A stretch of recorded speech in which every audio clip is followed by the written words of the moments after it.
Hello my dear students, मैं हूं मीनू श्रीवास्तव और आज हम डिस्कस करेंगे हमारे 5th यूनिट के समवॉट हम कह सकते हैं कि सेकंड लास्ट टॉपिक जो है हमारा बचा हुआ है, that is large scale production fermenter design and its various control. ठीक है, तो हम अपने सिलेबस के आखिरी पड़ाव पे ही चल रहे हैं। ठीक है, नोट्स लेक्चर शुरू करने से पहले मैं आपको कन्वे कर दूं कि kindly join my Telegram channel ताकि आपको नोट्स का अपडेशन मिल जाए। अभी हमने जो है कल मैंने MCQ पैटर्न लॉन्च कर दिया है। ठीक है, तो उसका भी आपको अपडेशन मिल जाए। बहुत सारी ऐसी चीज़ें हैं, तो अगर आप टेलीग्राम चैनल अगर ज्वाइन करेंगे तो आपको डेली अपडेशन बहुत इजीली मिल जाएगा। ठीक है, चलिए हम बात करते हैं कि यहाँ पर फर्मेंटर की बेसिक जो इस टॉपिक है इसमें हमें पढ़ना क्या है। इसमें हमें पढ़ना है कि एक लार्ज स्केल फर्मेंटर के लिए हमें क्या क्या उसमें बेसिक डिज़ाइंस चाहिए और क्या क्या कंट्रोल मेजरमेंट्स होने चाहिए। सबसे पहले हम बात कर लेते हैं फर्मेंटर है क्या। फर्मेंटर एक ऐसी वेसल है जिसमें हम फर्मेंटेशन प्रोसेस को जो है प्रोसीड करते हैं। ठीक है, और उसमें ये कह सकते हैं कि एसेप्टिक कंडीशंस होना बहुत ज़रूरी है। एसेप्टिक कंडीशन होना क्यों ज़रूरी है? क्योंकि कहीं ना कहीं अगर एसेप्टिक कंडीशन नहीं हुई तो हमारा फर्मेंटर जो है फर्मेंटेशन प्रोसेस है पूरा स्पॉइल हो जाएगा, ख़राब हो जाएगा। तो चलिए हम बात करेंगे फटाफट से एक ऑथेंटिक जो है इसकी क्या डिज़ाइन होनी चाहिए इसकी लैंग्वेज में। A fermenter can be defined as a vessel in which a sterile nutrient medium and pure culture of the microorganism. M.O is a microorganism. Okay, microorganism are mixed and fermentation is carried out under aseptic and optimal condition. तो यहाँ इसके अंदर क्या किया जाता है, aseptic condition के अंदर fermentation process को proceed किया जाता है। ठीक है, अब हम बात कर लें कि क्या क्या एक फर्मेंटर की बेसिक नीड्स होनी चाहिए। यहाँ पर एक फर्मेंटर की अगर बेसिक नीड है तो इसमें रटने की कोई भी बात नहीं है। सबसे पहली बात कि हमारे पास फर्मेंटर वेसल बहुत सही होना चाहिए। उसका दूसरी बात कि उसकी जो फर्मेंटर वेसल का जो इनर सरफेस है वो स्मूथ होना चाहिए। स्मूथ होने से क्या दिक्कत, अगर स्मूथ नहीं हुआ तो क्या दिक्कत है? स्मूथ नहीं हुआ तो जो फर्मेंटर मीडिया है वो उनकी जो ग्रूव्स हैं, जो खांच वगैरह जो उसमें अनइक्वल सरफेस है उन पर डिपॉजिट हो जाएगा और क्लीनिंग के टाइम पे वो काफ़ी दिक्कत करेगा। ठीक है, इसके अलावा अगर हम फर्मेंटर जो है उसमें अगर एरोबिक प्रोसेस है तो उसमें प्रॉपर एयर प्रोवाइड होना चाहिए, प्रॉपर एजिटेशन होना चाहिए ताकि जो है माइक्रोबियल मिक्सचर जो है मीडिया के साथ प्रॉपर मिलता रहे। ठीक है, सैम्पलिंग पोर्ट होना चाहिए। सैम्पलिंग पोर्ट मतलब जहाँ से हम time to time sample remove कर सकें without disturbing the complete process. ठीक है, इसके अलावा जो है वहाँ पर फीड पोर्ट भी होना चाहिए। फीड पोर्ट मतलब कि हम मीडिया को जो है इंट्रोड्यूस करा सकें टाइमली। ठीक है, तो ये सब चीज़ें हैं। इसके अलावा वेरियस कंट्रोल सिस्टम होने चाहिए, जैसे pH कंट्रोल है, टेम्परेचर कंट्रोल है, ये सारी चीज़ें होनी चाहिए। तो चलिए हम यही मैंने यहाँ लिखा है तो रटने की कोई बात नहीं है। चलिए हम बात कर लेते हैं। सुटेबल मटेरियल, यानी कि जो मटेरियल है वो बहुत सुटेबल होना चाहिए, बहुत सही होना चाहिए। ऐसा भी नहीं है कि जो है वो क्योंकि हमें पूरा जो फर्मेंटेशन प्रोसेस होता है उसमें काफ़ी हाई प्रेशर जो है यानी कि हाई टेम्परेचर और हाई प्रेशर को बियर किया जा सकता है, ऐसा जो है उसके अंदर वेसल होना चाहिए। ठीक है, now come to that vessel require minimal use of labour. ऐसा वेसल होना चाहिए जिसकी क्लीनिंग में बहुत ज़्यादा टाइम ना लगे ताकि हमारा लेबर कॉस्ट भी कम आए। ठीक है, और जो है मेंटेनेंस भी उसको कम से कम, सस्ते से सस्ता पड़ जाए। उसके बाद हम ये बात कर लेते हैं inner surface must be smooth. तो उसका इनर सरफेस है वो स्मूथ होना चाहिए। ऐसा नहीं है कि जो उसका इनर सरफेस है वो वही मैंने कहा कि उसमें ग्रूव्स हो तो वो हमारा जो मीडिया है वो उसमें डिपॉजिट हो जाएगा तो क्लीनिंग में दिक्कत करेगा। ठीक है, system of pH control, temperature control, उसमें ऐसे सिस्टम होने चाहिए ऑटोमेटिक सिस्टम जो कि हमें प्रॉपर pH कंट्रोल और टेम्परेचर कंट्रोल को जो है बताएं।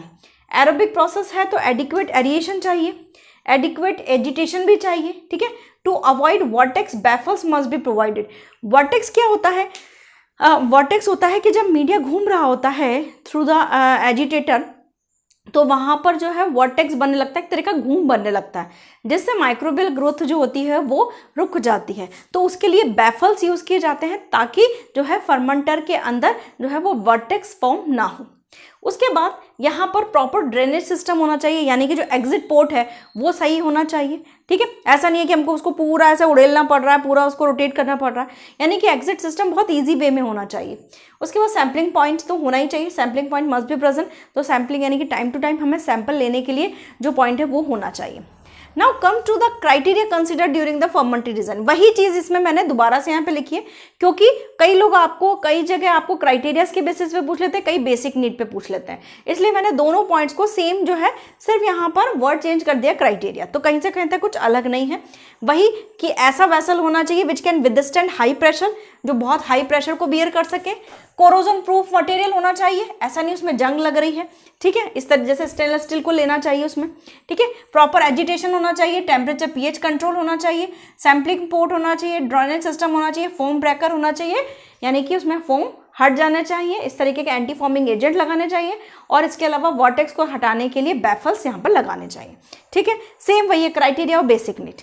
Now come to the design of the fermenter, यानी कि हम ये बात कर चुके हैं कि एक फर्मेंटर की जो बेसिक डिजाइन है उसमें क्या क्या पॉइंट हमें कंसीडर करने हैं। तो यहाँ पर देखिए कि अगर मैं आपको बताऊं कि ये देखिए ये एक बेसिक फर्मेंटर का है, मैंने यहाँ पर आपको एक डायग्राम दिया है, ठीक है। ये जो फर्मेंटर है इस क्या ये पूरा इसके अंदर जो अगर हम देख सकते हैं तो इसमें यहाँ पर हमको पीएच कंट्रोल सिस्टम भी दिख रहा है, इसका वेसल भी दिख रहा है, ठीक है, इसमें टेम्परेचर कंट्रोल भी दिख रहा है, ये सारी चीज़ें हमें दिख रही हैं, ठीक है। अब इन्हीं को कंसीडर करते हुए हम फर्मेंटर की एक बेसिक डिज़ाइन को जो है स्टडी करेंगे, ठीक है। तो चलिए हम बात कर लेते हैं कि एक फर्मेंटर की बेसिक डिज़ाइन में हमें क्या क्या चाहिए, ठीक है। फर्मेंटर वेसल, फर्मेंटर वेसल यहाँ पर हमें एक ऐसा वेसल चाहिए जो कि कोरोजन प्रूफ हो, सबसे पहली बात। दूसरा, जो कि इतना हाई प्रेशर बियर कर सके, क्यों, क्योंकि वहाँ पर कार्बन डाइऑक्साइड भी जनरेट हो रही है, वहाँ पर इतना सारा फर्मेंटर मीडिया भी रखा हुआ है, तो वो सारी चीज़ें जो है वहाँ पर वो उसको उतना प्रेशर बियर कर सके। तो मैंने यहाँ पर लिखा है कि उसके लिए हम एक डोम शेप्ड जो है उस तरीके का फर्मेंटर हम प्रेफर करते हैं। डोम शेप मतलब कि इस तरीके का, यानी कि उसका जो टॉप और बॉटम हो, अगर वो डोम शेप्ड होता है तो कहीं ना कहीं वो कन्वीनियंट हो जाता है उस प्रेशर को, यानी कि वो प्रेशर को कह सकते हैं प्रेशर बट जाता है, ठीक है। तो यहाँ पर मैंने ये लिखा है the convention bioreactor are dome shaped top and bottom. It is important to select material. अब हम मटेरियल कैसे सेलेक्ट करेंगे कि जो इतना हाई प्रेशर को बियर तो कर सके, ठीक है। कितना हाई प्रेशर, भाई बार बार उसको स्टीम स्टरलाइजेशन हो रहा है, स्टीम भाई प्रोसेस कंप्लीट हुआ फिर उसको स्टीम स्टरलाइजेशन करना पड़ेगा, तो इतना स्टीम स्टरलाइजेशन का प्रोसेस भी बियर कर सके, इतना मीडिया भी बियर कर सके, इतना कार्बन डाइऑक्साइड का प्रेशर भी बियर कर सके, ठीक है। तो इसके लिए हमने देखा है कि जो for this glass and stainless steel, यानी कि जो ग्लास और स्टेनलेस स्टील के जो वेसल्स होते हैं वो जनरली यूज़ करते हैं स्मॉल स्केल पे, लेकिन जो अगर हम लार्ज स्केल पे देखें तो लार्ज स्केल पे यहाँ पर stainless steel, mild steel coated with glass और फिनॉलिक इपॉक्सी फर्मेंटर्स यूज़ किए जाते हैं। मतलब ग्लास के ऊपर जो है वो कहीं ना कहीं स्टेनलेस स्टील की कोटिंग होती है, ठीक है। इसके अलावा बहुत सारे मेटल्स जैसे हाइड्रस ऑक्साइड्स, इसके अलावा मॉलिब्डेनम, टंगस्टन, सिलिकॉन्स, ये सब यूज़ किए जाते हैं, इस तरीके के मटेरियल्स यूज़ किए जाते हैं। जो American Iron and Steel Institute है, मैंने लिखा है according to American Iron Steel Institute AISI, ये कहता है कि जो वेसल है फर्मेंटर का वो इस तरीके से फैब्रिकेट होना चाहिए कि उसमें 18% क्रोमियम, 10% निकल और 2 to 2.5% मॉलिब्डेनम हो। इस तरीके का जो आपका क्रोमियम, निकल और मॉलिब्डेनम का कॉम्बिनेशन का अगर हम कोई जो है वेसल बनाते हैं तो वो मोस्ट सुटेबल होता है किसी भी फर्मेंटेशन प्रोसेस के लिए, ठीक है। अब यहाँ पर टॉप हेड स्पेस की हम बात करेंगे। टॉप हेड स्पेस क्या होता है? टॉप हेड स्पेस, पहले इसमें क्या क्राइटेरिया वो हम देख लेते हैं कि 1/5 of the total volume of the fermenter. Top head space क्या होता है उसको समझिए कि कोई भी जो फर्मेंटर है उसका टॉप हेड स्पेस जो है वो 1/5 होना चाहिए, है ना। 1/5 क्या होता है कि ये जो ऊपर का खाली स्पेस है ना, 1/5 जो है उसका, अगर सपोज दैट कि उसकी 20 जो है इसकी 20 मीटर लंबाई है तो इसका ऊपर का पोर्शन 4 मीटर, यानी कि 5 4 20, यानी कि ये करीबन 4 मीटर तक ब्लैंक होना चाहिए और इससे ऊपर मीडिया नहीं होना चाहिए, ठीक है। समझ में आ रही मेरी बात आपको कि टॉप हेड स्पेस क्या होता है? Top head space generally total volume का 1/5 होता है, ठीक है। यानी कि अगर यहाँ पर 20 मीटर का फर्मेंटर है और इसका 1/5 पार्ट कितना हो गया? 4 मीटर। तो यहाँ पर हम ये कहेंगे कि केवल और केवल जो है हम 1/5 मतलब कि जो है इसमें जो ऊपर का 4 मीटर का स्पेस है वो खाली छूटना चाहिए। खाली क्यों छूटना चाहिए? ताकि जो फर्मेंटर है वो बर्स्ट ना हो जाए, मतलब इतने कार्बन डाइऑक्साइड और ये सब जनरेट होते हैं उसमें, तो अगर इतना स्पेस खाली नहीं छोड़ा है और पूरा बिल्कुल ऊपर तक भर दिया है तो फर्मेंटर बर्स्ट हो जाता है। ये चीज़ बहुत ज़रूरी है और बहुत जो है ध्यान में रखने वाली बात है। Now come to the fermenter cover. जो फर्मेंटर होता है वो ऊपर से खुला नहीं होना चाहिए, इट शुड बी कवर्ड, यानी कि वो ऊपर से कवर होना चाहिए, यानी कि उसकी क्लोज्ड कवरिंग होनी चाहिए प्रॉपरली, ठीक है। और वो जो फर्मेंटर का जो कवर है वो जनरली हम बात करते हैं कि वो डोम शेप होना चाहिए, क्योंकि वो एक सबसे बेस्ट जो है प्रेशर को डिस्ट्रीब्यूट करने का तरीका है। Now come to the jacket. Jacket जो होता है, fermenter vessel is surrounded by water jacket to maintain the temperature. जो फर्मेंटर होता है उसका आउटर सरफेस पे एक वाटर जैकेट जो होती है वो प्रोवाइड होती है, और उस आउटर जैकेट से में कंटिन्यू वाटर फ्लो होता रहता है और वो टेम्परेचर को मेंटेन करती है फर्मेंटर के अंदर, ठीक है। तो यहाँ पर तक अपन ने जैकेट को कंप्लीट किया है। अब हम और भी बात कर लेते हैं कि फर्मेंटर की एक को बेसिक डिज़ाइंस, उसके अंदर क्या क्या पीएच कंट्रोल या क्या क्या कंट्रोल मेजरमेंट्स होने चाहिए और क्या क्या उसके बेसिक डिज़ाइंस होने चाहिए। चलिए अब हम बात कर लेते हैं यहाँ पर जो हमारा फर्मेंटर डिज़ाइन है उसमें और क्या क्या चीज़ें हम यूज़ करते हैं। जैसे हम उसमें जो है अभी तक हमने जैकेट के बारे में पढ़ लिया, अब हम बात करेंगे इम्पैलर की। इम्पैलर बेसिकली क्या डिवाइस होती है? इम्पैलर जो डिवाइस होती है वो मिक्सिंग के काम में आती है, एक तरीके से आप उसको मिक्सर भी बोल सकते हैं, ठीक है। तो ये जो डिवाइस है जो कि माइक्रो ऑर्गेनिज्म, मीडिया और ऑक्सीजन या कोई भी गैस जो है उसको यूनिफॉर्मली मिक्स करने के काम में आती है, ठीक है। और बेसिकली अगर इम्पैलर की डिज़ाइन हम देखें तो यहाँ पर जो है इम्पैलर की डिज़ाइन इस तरीके से होती है, ठीक है। और इसमें एक फ्लैट डिस्क होती है और उसमें ब्लेड्स लगी हुई होती हैं, ठीक है। अगर आपको जो है एजिटेशन वाला अगर टॉपिक अगर आपने देखा हो, मेरा जो फर्मेंटेशन में जो एजिटेशन वगैरह जो प्रोसेस था वो उसका जो है वो अगर आप देखेंगे तो वहाँ पर मैंने इम्पैलर्स को बहुत अच्छे से समझाया है, तो चाहें तो आप जाके वो भी देख सकते हैं, उसका लिंक आपको यहाँ पर ऊपर मिल जाएगा, ठीक है। यहाँ पर हम बात करेंगे कि इसमें कुछ फ्लैट डिस्क होती है और ये जो फ्लैट डिस्क होती है और इसमें नंबर ऑफ ब्लेड्स अटैच होती है, ठीक है। और जनरली जो ब्लेड्स होती हैं वो मल्टीपल ऑफ 2 होती है, यानी कि या तो 2 होगी या 4 होगी या 6 होगी या 8 होगी, ठीक है। तो फ्लैट डिस्क होती है और जो फ्लैट डिस्क होती है वो एक शाफ्ट से अटैच होती है, ठीक है। और वो शाफ्ट मोटर से अटैच होती है और वो घूमता है, ठीक है। Now come to the air sparger. Air spargers जो डिवाइसेस होती हैं वो डिवाइसेस होती हैं जो कि एयर प्रोवाइड करती है, ठीक है। एरिएशन के लिए प्रॉपर एयर को प्रोवाइड किया जाता है थ्रू द एयर स्पार्जर्स, ठीक है। Devices to aerate the fermentation liquid, ठीक है। और जनरली इन एयर जो स्पार्जर्स होते हैं इनमें ग्लास वूल फिल्टर्स जो हैं उनको फिट किया जाता है, ठीक है। ये हमने एयर फिल्टर के अंदर बहुत अच्छे से पढ़ा था स्पार्जर्स को, अगर आप चाहें तो उसका लिंक यहाँ पर आपको मिल जाएगा, ठीक है। जो एयर स्पार्जर्स हैं वो हम स्टरलाइजेशन वाला जो है ना, स्टरलाइजेशन ऑफ एयर, उसमें हमने बहुत अच्छे से इसको एक्सप्लेन किया था, ठीक है। तो एयर स्पार्जर्स जो है उनके अंदर ग्लास वूल फिल्टर्स को फिट किया जाता है ताकि जो एयर है वो स्टरलाइज रहे, ठीक है। एयर स्पार्जर्स बहुत तरीके के होते हैं, जैसे नोजल स्पार्जर्स होते हैं, रिंग स्पार्जर्स हैं, पोरस स्पार्जर्स हैं, बहुत तरीके के स्पार्जर्स होते हैं। स्पार्जर से रिलेटेड जो लिंक है वो आपको ऊपर मिल जाएगा और आप उसको देख सकते हैं, ठीक है। बहुत अच्छे से हमने एक्सप्लेन किया था सब कुछ, ठीक। तो एयर स्पार्जर्स जनरली क्या होते हैं? एयर प्रोवाइड करने के लिए जो स्पार्जर्स होते हैं, जो डिवाइसेस होती हैं वो एयर स्पार्जर्स होते हैं, ठीक है। वॉल्व एक वही वहाँ यहाँ पर हम अगर बात करें फर्मेंटर के अंदर, तो फर्मेंटर के अंदर बहुत सारी चीज़ों को आ रही हैं जा रही हैं, ठीक है। तो वहाँ पर एक प्रॉपर वॉल्व सिस्टम होना ज़रूरी है, ठीक है। जैसे हम नल को बंद करते हैं तो अगर उसका वॉल्व खराब हो जाता है तो क्या पानी बहता रहता है, तो सेम उसी तरीके से यानी कि लीकेज होता है, तो सेम उसी तरीके से जैसे फर्मेंटर के अंदर अगर हम सैम्पलिंग निकाल रहे हैं, जैसे अगर फर्मेंटर के बाहर से फर्मेंटर से हम सैम्पलिंग निकाल रहे हैं और अगर हमने यहाँ पर प्रॉपर वॉल्व नहीं लगाया तो वो सैंपल बाहर निकलता जाएगा। ड्रेनेज अगर हम कर रहे हैं, जैसे हम ड्रेनेज कर रहे हैं और हम प्रॉपर जो है वॉल्व नहीं लगाते हैं तो वहाँ पर जो है आपका प्रोडक्ट और एक्सेस में यानी कि जितना हमें लेना है उससे ज़्यादा बाहर निकल आएगा। तो वॉल्व क्या करते हैं? वॉल्व एक डिवाइस है जो कि कंट्रोल करते हैं फ्लो को, ठीक है। These are the devices which control the flow of liquid, चाहे मीडिया का कंट्रोल हो, यानी वॉल्व हर जगह होंगे, चाहे वो आउटलेट की जगह हो, यानी कि कोई चीज़ आप निकाल रहे हो, ड्रेनेज निकाल रहे हो तो भी वहाँ पर होगा, अगर आप इनोकुलेट कर रहे हो, इनलेट दे रहे हो तो भी वहाँ वॉल्व होगा, कोई स्पार्जर है तो भी वहाँ वॉल्व होगा, ठीक है। अगर कोई भी चीज़ अगर आप इंट्रोड्यूस कर रहे हैं फर्मेंटर के अंदर या फर्मेंटर से बाहर निकाल रहे हैं तो वहां पर वाल्व का चेकआउट ज़रूर होगा, ठीक है।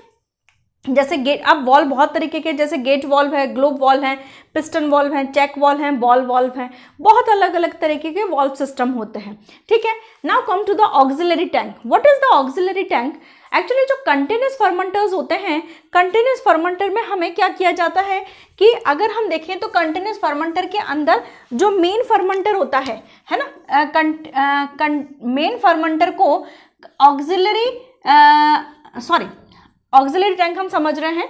तो अगर कंटिन्यूस फर्मेंटेशन प्रोसेस है तो वहां पर क्या किया जाता है कि कंटिन्यू मीडिया को फीड किया जाना चाहिए, ठीक है। मतलब कि क्यों? क्योंकि वहां पर हो सकता है कि मीडिया की शॉर्टेज ना हो, इसी वजह से क्या किया जाता है, वहां पर जो है मीडिया क्या किए जाते हैं, मीडिया ऐड किए जाते हैं, ठीक है। अब वहां पर जो है इसी तरीके से क्या किया जाता है कि ये जैसे ऑक्सिलरी टैंक्स कुछ यानी कि असिस्टेंट टैंक्स लगाए जाते हैं ताकि फर्मेंटर के अंदर मीडिया की शॉर्टेज ना हो, ठीक है। तो during continuous fermentation fresh media is continuously pumped from auxiliary tanks. तो ऑक्सिलरी ये सब क्या है, ऑक्सिलरी टैंक्स हैं। और ऑक्सिलरी टैंक्स यानी कि असिस्टेड टैंक्स होते हैं। इनमें जो मीडिया होता है वो एक्स्ट्रा में फिल किया करके रखा जाता है कि अगर फर्मेंटर में जरूरत पड़े तो फटाफट से इन टैंक्स में जो है, इन टैंक से मीडिया को ले लिया जाए। अब जैसे यहाँ पर है तो यहाँ पर भी वॉल्व सिस्टम होगा, यहाँ पर भी वॉल्व सिस्टम होगा, यहाँ पर भी वॉल्व सिस्टम होगा और यहाँ पर भी वॉल्व सिस्टम होगा, यानी कि हर जगह फ्लो को कंट्रोल करने के लिए वॉल्व सिस्टम होगा, ठीक है। तो वॉल्व तो समझ में आ गया। ऑक्सिलरी टैंक्स क्या होते हैं? Extra tanks, extra media containing tanks जो कि कंटिन्यूस फर्मेंटेशन प्रोसेस को प्रोसीड करवाते हैं, ठीक है। Now come to the baffles. Baffles क्या होते हैं? Basically these are the metallic strips होती हैं जो कि यहाँ पर these are metallic strip installed radially on the wall of fermenter. यहां पर ये चीज ऐड होनी चाहिए, on the wall of fermenter, ठीक है। तो फर्मेंटर की वॉल में ये क्या, अब देखिए यहां पर अगर हम बात करें तो यहाँ पर क्या होता है कि जो वर्टेक्स फॉर्मेशन होता है, वर्टेक्स क्या होता है, एक जब हम इम्पैलर से मीडिया को, माइक्रो ऑर्गेनिज्म को प्रॉपर जो है मिक्स कर रहे होते हैं तो वहाँ पर वर्टेक्स फॉर्म हो जाता है। वर्टेक्स फॉर्म होने की वजह से वहाँ पर अगर माइक्रो ऑर्गेनिज्म की ग्रोथ जो होती है वो रिटार्ड हो सकती है, ठीक है। तो यहाँ पर क्या किया जाता है कि उन वर्टेक्स को रोकने के लिए बैफल्स होते हैं। जैसे ये फर्मेंटर है, अगर यहाँ पर क्या किया जाता है, ये इस तरीके की मेटेलिक स्ट्रिप्स होती है वॉल के अंदर, वॉल जो होती है ना फर्मेंटर वॉल, उसके अंदर मेटेलिक स्ट्रिप्स लगा दी जाती हैं, ठीक है। These are metallic strips installed radially on the wall of fermenter to avoid vortex. ये किसको अवॉइड करती हैं? वर्टेक्स को अवॉइड करती हैं। The length is about 1/10 of the vessel of the diameter. अब जो बैफल्स हैं उनका लेंथ कितना होना चाहिए ये डिपेंड करता है कि वेसल का डायमीटर कितना है। वेसल के डायमीटर के 1/10 पार्ट पे 1/10 जो होगा वो आपका जो है बैफल्स का जो है लेंथ होगा, ठीक है। Now come to the inoculation port. Inoculation port मतलब कि यहाँ पर आप फीडिंग कर रहे हैं, यहाँ पर आप फीडिंग कर रहे हैं तो यहाँ पर भी एक पिस्टन होगा, ठीक है। अब इनोकुलेशन जो पोर्ट होता है ये वो डिवाइस है from which the fermentation media, inoculum and substrate are added in the fermentation tank. They should be easy to sterilize. यानी जो इनोकुलेशन पॉट होता है वो इनोकुलेशन पॉट इस तरीके का होना चाहिए कि तो स्टरलाइज करने के लिए बहुत ईजी हो। दूसरा यहाँ पर जो है वो इस तरीके की डिवाइस हो कि ईजिली जो है उससे मीडिया और माइक्रो ऑर्गेनिज्म इंट्रोड्यूस हो जाए। इसके अलावा जो है वो स्टरलाइज भी करने के लिए ईजी होना चाहिए। Now come to the drainage port. Drainage port क्या होता है? अब ड्रेनेज पोर्ट वो सिस्टम है यहाँ से आप ड्रेनेज कर रहे हैं, यानी कि आप निकाल रहे हैं, तो ऑब्वियसली ड्रेनेज कहाँ होना चाहिए? आप अपना दिमाग लगाइए, अपना IQ लगाइए कि ड्रेनेज सबसे जो है फर्मेंटर के सबसे बॉटम साइड पे होना चाहिए। तो जो ड्रेनेज पोर्ट होता है वहाँ पर भी एक पर्टिकुलर वॉल्व होता है ताकि फ्लो को कंट्रोल किया जाए, और यहाँ पर ड्रेनेज जो है वो रिमूव करने के लिए, फर्मेंटर के मटेरियल को रिमूव करने के लिए जो है वो डिवाइस होती है, ठीक है। और ये ड्रेन जो होता है वो ये बॉटम पे होना चाहिए, ठीक है। अब सैम्पलिंग पोर्ट, इसका जो है यहाँ पर सैम्पलिंग पोर्ट होना चाहिए। सैम्पलिंग पोर्ट, ये पूरा नाम नहीं है, यहाँ पर ऐड हुआ है सैम्पलिंग पोर्ट, ठीक है। सैम्पलिंग पोर्ट क्या होता है? देखिए सैम्पलिंग पोर्ट क्या है कि सैंपल जो है वो पर्टिकुलर टाइम इंटरवल पे आपको फर्मेंटर से रिमूव करना है, ठीक है। और वहाँ पर उस फर्मेंटर से जब आप सैंपल निकालेंगे तो उसको टाइमली आपको चेक भी करना है, ठीक है। तो फर्मेंटर को रिमूव करने, फर्मेंटर के अंदर उस सैंपल को रिमूव करने के लिए आपके पास सैंपलिंग पोर्ट होता है, यानी कि जहां से आप सैंपल को विड्रॉ कर सकते हैं, ठीक है। It is used to withdraw the sample of media for monitoring fermentation process and quality control, ठीक है। It should provide aseptic withdrawal, मतलब कि ये जो विड्रॉल है, सैम्पलिंग विड्रॉल, ये इस तरीके का होना चाहिए कि कहीं से कहीं तक भी उसके अंदर कोई भी कंटामिनेशन ना हो जाए, ठीक है। तो इसके लिए वहां पर जिन पाइप से हम इनको बाहर निकालते हैं उनमें कंटिन्यू स्टीम जो है वो प्रोवाइड करवाई जाती है या फ्लो करवाई जाती है, ठीक है। तो यहाँ जो है हमारा सैम्पलिंग पोर्ट भी कंप्लीट हो गया है, ठीक है। तो ये हमारा एक बेसिक डिज़ाइन है फर्मेंटर की। अब हम बात कर लेते हैं कौन कौन से कंट्रोल्स इसमें हमें रखने पड़ते हैं। कंट्रोल्स कौन कौन से हैं, जैसे टेम्परेचर कंट्रोल है, पीएच कंट्रोल है, फोम कंट्रोल है, ये जो है स्टरलाइजेशन है, यानी कि एसेप्टिक कंडीशन है। ये सारे कंट्रोल्स हमें बात करने हैं, ये सारे कंट्रोल हमें मेजर करने रहते हैं, मेंटेन करने रहते हैं। तो चलिए हम फटाफट से इनकी बात कर लेते हैं, ठीक है। यहाँ पर जो वेरियस कंट्रोल्स हैं वो बहुत ज़रूरी होते हैं किसी भी फर्मेंटेशन प्रोसेस को ऑप्टिमाइज़ करने के लिए या उसका प्रोडक्ट मैक्सिमम रिसीव करने के लिए, ठीक है। अब यहाँ पर जो है यहाँ पर मैंने लिखा भी है कि maximal efficiency of the fermentation can be achieved by continuous monitoring, मतलब उसके लिए मॉनिटरिंग ज़रूरी है। इसके अलावा बहुत सारे वेरिएबल्स जैसे pH, temperature, dissolve oxygen, adequate mixing, foam formation, तो ये सब हमें बहुत ज़रूरी है इनको जो है मॉनिटर करना, ठीक है। तो सबसे पहले हम बात करते हैं पीएच कंट्रोल की। हम जानते हैं कि हर माइक्रो ऑर्गेनिज्म को जो है प्रॉपर पीएच चाहिए। ये हमने माइक्रोबायोलॉजी में हमने पढ़ा हुआ है। अगर आप चाहें तो बैक्टीरियल ग्रोथ में वहाँ पर मैंने आपको बताया है कि हर बैक्टीरिया या हर माइक्रो ऑर्गेनिज्म की ग्रोथ के लिए प्रॉपर पीएच चाहिए। जैसे जो एसिडिक पीएच पे उन्हें ग्रो करते हैं उन्हें एसिडोफिल्स बोलते हैं, जो बेसिक पीएच पे करते हैं उन्हें बेसोफिल्स बोलते हैं, और जो न्यूट्रल पीएच पे ग्रो करते हैं उन्हें न्यूट्रोफिल्स बोलते हैं, ठीक है। तो यहाँ पर जो है पीएच कंट्रोल बहुत ज़रूरी है, अदरवाइज कोई भी माइक्रोबियल ग्रोथ प्रॉपर तरीके से नहीं होगी, ठीक है। तो यहाँ पर यह लिखा है maintaining pH to its optimum level is very important for growth of micro organism to obtain a desired product, ठीक है। पीएच को मेंटेन किया जाता है, भाई पीएच मेंटेन किससे किया जाता है, एसिड और एल्कलाई के एडिशन से, ठीक है। और इसको जो है पीएच को मेंटेन यानी कि पीएच को कंट्रोल या मेज़र किससे किया जाता है, पीएच प्रॉब से। और वही पीएच प्रॉब जो होता है वो हमें बताता है कि पीएच कितना फ्लक्चुएट हो रहा है, और प्रॉपर बफर सॉल्यूशन के एडिशन से हम पीएच को रेगुलेट करते हैं, ठीक है। Now come to the temperature. जैसे पीएच इंपॉर्टेंट है माइक्रोबियल ग्रोथ के लिए, ऐसे ही टेम्परेचर भी ज़रूरी है। हर बैक्टीरिया का हर माइक्रो ऑर्गेनिज्म का प्रॉपर टेम्परेचर होता है और उसी टेम्परेचर पे वो ग्रो कर पाता है, ठीक है। उससे ज़्यादा टेम्परेचर पे वो कहीं से कहीं तक भी ग्रो नहीं कर पाएगा, उसके एंजाइम जो होंगे वो कोएगुलेट हो जाएंगे, खराब हो जाएंगे। तो यहाँ पर हमें माइक्रोबियल ग्रोथ को ऑप्टिमाइज करने के लिए टेम्परेचर कंट्रोल करना बहुत ज़रूरी है, रेगुलेट करना बहुत ज़रूरी है, ठीक है। ये लिखा है मैंने, टेम्परेचर कंट्रोल इज असेंशियल। क्यों? क्योंकि लोअर टेम्परेचर पे प्रोडक्ट फॉर्मेशन रिड्यूस हो जाता है, जो प्रोडक्ट बना है वो कम हो जाता है। High temperature retard the growth of micro organism, और अगर टेम्परेचर बहुत ज़्यादा हाई है तो माइक्रो ऑर्गेनिज्म की ग्रोथ बहुत कम हो जाती है। क्यों? क्योंकि उसके प्रोटीन्स कोएगुलेट हो जाते हैं। Temperature maintain by heating and cooling. अब टेम्परेचर को मेंटेन अपन कैसे करते हैं? अगर टेम्परेचर ज़्यादा हो रहा है तो उसको आप कूलिंग के थ्रू मेंटेन करेंगे, अगर टेम्परेचर कम हो रहा है तो वहाँ पर आप उसको हीटिंग के थ्रू मेंटेन करते हैं, ठीक है।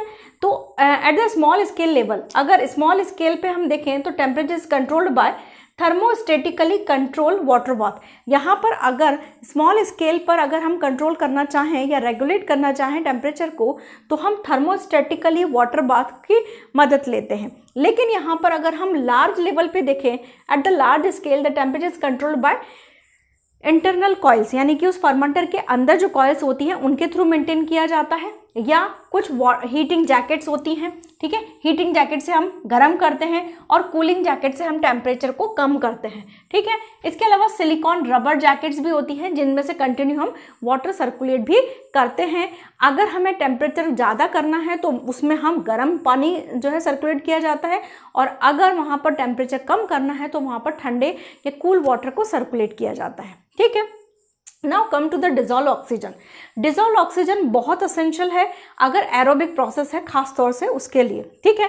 तो डिजोल्व ऑक्सीजन को, वैसे ऑक्सीजन या हम एयर किसके थ्रू देते हैं, स्पार्जस के थ्रू देते हैं, ये हमने पता कर लिया है, ये हम पढ़ चुके हैं, ठीक है। तो डिजोल्व ऑक्सीजन जो है उसकी कंटिन्यूस मॉनिटरिंग जरूरी है for the optimal product formation, ठीक है। Oxygen is needed for respiration of aerobic culture. क्यों? क्योंकि अगर कोई एरोबिक कल्चरिंग हो रही है तो वहाँ पर ऑक्सीजन बहुत असेंशियल हो जाती है किसी भी माइक्रोबियल ग्रोथ के लिए, ठीक है। तो डिजोल्व ऑक्सीजन को ऑक्सीजन प्रॉब की हेल्प से जो है मॉनिटर किया जाता है।